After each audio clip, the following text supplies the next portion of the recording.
Você é cuidador ou cuidadora de pais idosos? E sente que a sua vida ficou em pausa?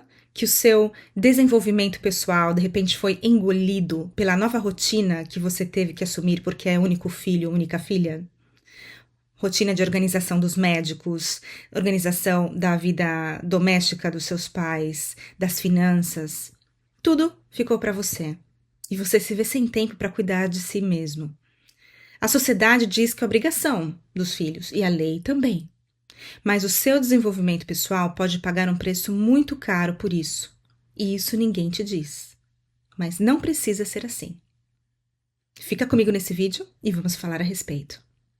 Dizem que desenvolvimento pessoal é acordar às 5 da manhã, ler um livro por semana, escutar podcasts que vão preparar você para um mindfulness, para enfrentar a vida de uma maneira mais clara, com objetivos claros, começando de manhã, terminando à noite, revisando tudo o que você fez, traçando a sua trajetória de uma forma objetiva. Sim, sim, sim. Tudo isso que a gente conhece, de repente até concorda ou pode ter aplicado em algum momento da vida, mas quando você é o único cuidador ou cuidadora, você sabe que as suas prioridades mudaram.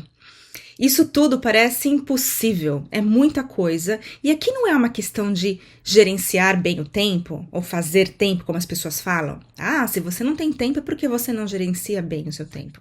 A gente sabe que isso não é assim, é porque realmente a quantidade de coisas que você tem que fazer, de repente, aumentou na sua vida. E fica muito difícil incluir tudo nas 24 horas do dia, que nós todos temos de maneira igual, não é? Enfim, pode acordar mais cedo? Pode, claro que sim. Mas a rotina mudou, né? E a gente sabe que essa carga muitas vezes é invisível. E no início nós nem percebemos o quanto deixamos de fazer as nossas próprias coisas em prol dessa dedicação do cuidado dos pais, que pode ter um nível menor ou maior, dependendo do estado de saúde ou dependência dos seus pais, ou até mesmo de um único progenitor, pai ou mãe, não é?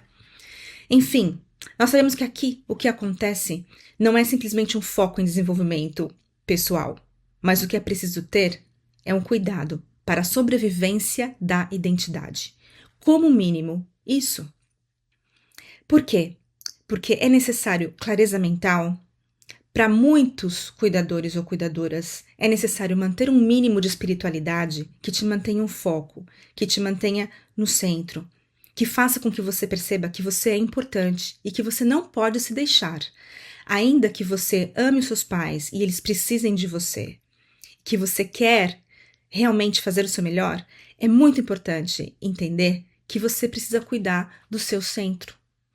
Muito além do desenvolvimento pessoal, que exige tempo para meditar, tempo para ler, tempo para frequentar retiros, se for o caso, cada um tem uma maneira de entender o que é desenvolvimento pessoal, realmente, você sabe, cuidar da sobrevivência da sua identidade é fundamental. É o mínimo que você pode fazer por você. E já é muita coisa, porque também você pode aproveitar todo esse cuidado, esse processo de cuidado que você está tendo e transformar isso em algo mais espiritualizado, se você for uma pessoa que gosta da espiritualidade, ou um processo de aprendizagem, né, no qual você utiliza todos os desafios desse processo para o seu próprio crescimento. Então, tudo depende da forma como você vai enfrentar essas situações, reorganizar o seu foco, não é? E converter isso tudo num processo de amor, carinho e aprendizagem, que, para você, vai fazer parte do que agora é o seu desenvolvimento pessoal. O que acontece, geralmente, com o cuidador ou cuidadora é o risco do apagamento. De repente você sente que o seu tempo sumiu, que você é menos você, porque agora você assume papéis para os quais ninguém nunca te preparou, e talvez os seus pais também tenham te preparado para uma vida independente, para ter uma carreira, para ter família, para ter filhos. Tendo família própria ou não, tendo filhos ou não, pode ser que eles tenham realmente te preparado para isso. E a sociedade também te preparou para sua independência, para que quando você chegasse na meia-idade, você estivesse no auge, não é? Da sua profissão, enfim, estivesse muito feliz com aquela vida que você desenhou para você. E de repente, chega esse momento em que você tem que dar mais atenção aos seus pais, você tem que parar e pensar, não, aqui realmente eles precisam de mim. Então, o seu foco passa a ficar dividido, né? Você não tem mais o tempo 100% planificado, de forma que você possa realmente, simplesmente seguir adiante com a sua vida, tratando dos seus pais ou cuidando dos seus pais com aquele cuidado que é assim, aquela visita de fim de semana, ou aquela frequência no telefone, ou aquela passadinha na casa deles durante a semana, enfim, tudo isso pode se tornar uma coisa muito mais frequente. Eles podem precisar que você os ajude a organizar a vida deles, os médicos, os remédios, as rotinas, talvez até uma ajuda que eles possam ter, e essa ajuda de repente tem que ser organizada por você. Não é? Então, esse risco do apagamento existe, não é? Começa ou pode começar uma solidão maior, principalmente se você for filho ou filha única, não é? O único cuidador. Essa solidão pode aumentar, você começa a cancelar as suas coisas, porque você precisa fazer tempo para gestionar as coisas da sua família.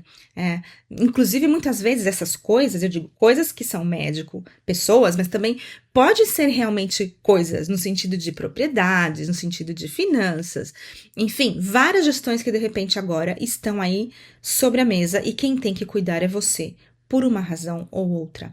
Esse risco do apagamento existe e muitas vezes também essa sensação de que você tem que ser o salvador ou a salvadora, não é? Então, é muito importante perceber como é que você se sente.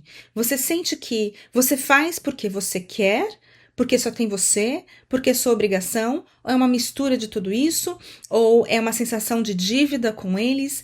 Não estou dizendo que você não precisa fazer ou não deve fazer, longe disso, não é o que eu estou falando. Eu estou apenas pedindo para você refletir sobre como você se sente, para você entender de onde você parte em relação a esse cuidado, qual é o seu ponto de partida em relação a esse cuidado, a esse apoio aos seus pais, seja ele no nível que for, não é? Para que você possa entender, então, onde é que fica a sua identidade dentro disso tudo. Porque você se vê como uma filha que precisa prestar essa ajuda, então isso acaba fazendo parte da sua identidade. Mas cuidado para que não tenha um apagamento geral de outras coisas que para você é importante. Né? Você pode ter um hobby, você pode de repente até ter a sua própria família ou o seu trabalho. E aqui o importante é você pensar que o seu desenvolvimento pessoal passa por todas as áreas da sua vida. A sua identidade é formada por todos os papéis que você assume no mundo, além daquela conexão interna que você tem que ter consigo mesma, que melhor seria se não estivesse 100% vinculada a um papel ou outro, porque você é muito mais do que os papéis que você assume na sociedade, não é verdade? Então, como é que a gente cuida da nossa identidade frente a uma situação de menos tempo, uma rotina modificada na sua vida, onde você já não consegue mais se dedicar daquela maneira ideal que você gostaria, ou que talvez em algum momento da sua vida você conseguiu, não é? Bom, aqui o importante é evitar esse apagamento e a manutenção da sua identidade, essa sobrevivência e o seu desenvolvimento pessoal através, talvez, de outros hábitos, né? Da criação de novos hábitos, aprender desse processo e criar novos hábitos, vamos dizer, como se fossem microportais de manutenção de identidade, de conexão consigo mesmo. E como é que poderia ser isso? Bom, então, em vez de ter ali uma hora, talvez, dedicada a assistir uma aula ou a fazer um curso, talvez você possa dedicar menos tempo, não é? 20 minutos, 10 minutos todo dia. O importante é a frequência. E se um dia não puder, tudo bem, não se penaliza, vai para o próximo. Mas o importante aqui é tentar manter esse ritmo, porque o ritmo treina a mente, treina o corpo e te recorda que isso é importante, que o seu desenvolvimento pessoal continua sendo importante. Permite com que você reflita sobre tudo que você está passando, toma tempo para reflexão, aprender no caminho, respirar, não é? Pensar em como isso está mudando sua vida, pensar até no sentido da vida, nas fases da vida que a gente passa. E utilizar tudo isso ao seu favor, replanificar a sua própria vida, planificar a sua própria velhice. Tudo isso faz parte desse processo e é um processo de amadurecimento enorme. Utilize isso como algo bom para você, ainda que seja muito, muito, muito difícil e complicado. Muitas vezes tem uma dor de ver os pais envelhecer, essa dor realmente existe, não é? Mas a gente precisa tentar se autoajudar e olhar isso com outros olhos. Então, essa questão desses microportais para o desenvolvimento pessoal é muito importante. Então, em vez de ter aquela meditação de meia hora, uma hora, 5 minutos de conexão que você faça, te ajuda a lembrar de você, te ajuda a lembrar da importância da manutenção da sua identidade e do seu desenvolvimento pessoal, não é? Então, é pensar não no que é o ideal, porque eu não tenho mais tanto tempo assim para me dedicar. Para cada um, isso vai ter um significado diferente. Você sabe muito bem como que é a sua vida, como que é a sua rotina, não é? Então é não se exigir tanto. Tentar fazer esses microespaços. O que eu chamo de portais, porque eu acho muito lindo isso. Quando você atravessa esse portal, você se reconecta, tá bom? Então é tentar, na medida do possível, sem se penalizar. Não consigo ler o livro inteiro, né? No período que eu gostaria. Leio 2 páginas por dia, leio 1 página por dia. E de repente também ter um diário de bordo, né?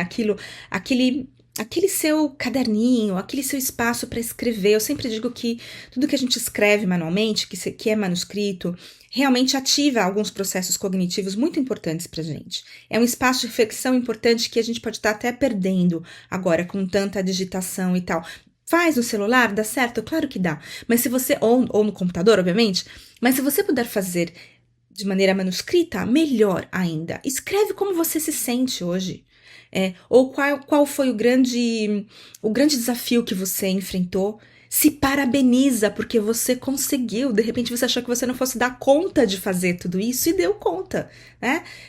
Enfim, reflete. É importante isso, porque no dia que você não estiver bem de verdade, você vai lá olhar.